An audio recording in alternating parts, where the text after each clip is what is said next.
Hey, good evening. How you doing, Rachel? We're gonna kind of free ball this one for my and see if I can get it to 4 minutes or 3 minutes or whatever it says on FSO. But without further ado, this is my SMS final project video. I'm gonna throw some transitions in it so you don't have to see my face all throughout the video. Media is a multimedia that is constantly received by and presented to an end user, where it is delivered by a provider, of course.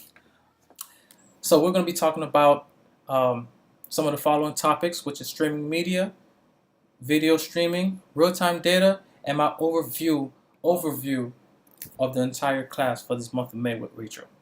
Uh, Without further ado, let's jump straight into it. Personally, I really enjoyed this month, and honestly, being even though Rachel probably did the most least talking than all of our instructors that we have thus far into this program. She gave us the ability or the uh, she gave us the ability and as well as the resource to just go and just do exactly and build exactly that we wanted what we wanted to do, and she was pretty much either make it or break it, like uh, uh, um, in that aspect of it, or analogy, if that makes any sense. But I think I learned a lot because she allowed you to mess up. She'll watch you mess up. She'll watch you break your apps and then guide you or help or and simply just give you the uh, uh,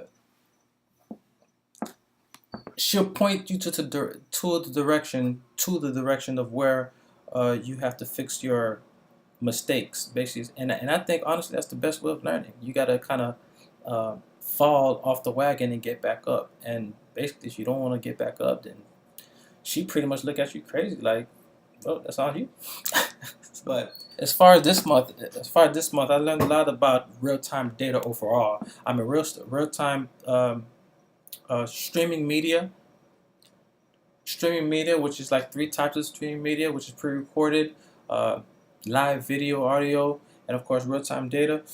Real-time data was pretty much our bread and butter for this entire month, in which I think we learned a lot of how the interaction of users on the net goes. Real-time data was, of course, which is CRUD, which is we all know, well, we should all in this program be familiar with. Is basically learning how to implement that into your app, for the type of connection not everyone has um, on their sites, such as like a Netflix, which is pre-recorded movies, or audio streaming, should I say, versus something like a VIP box, or ABC.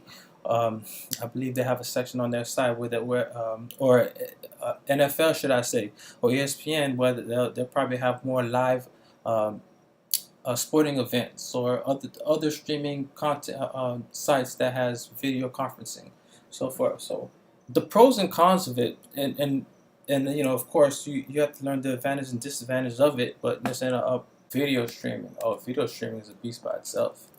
Uh, Video streaming is a beast by itself because of the many issues you may come across.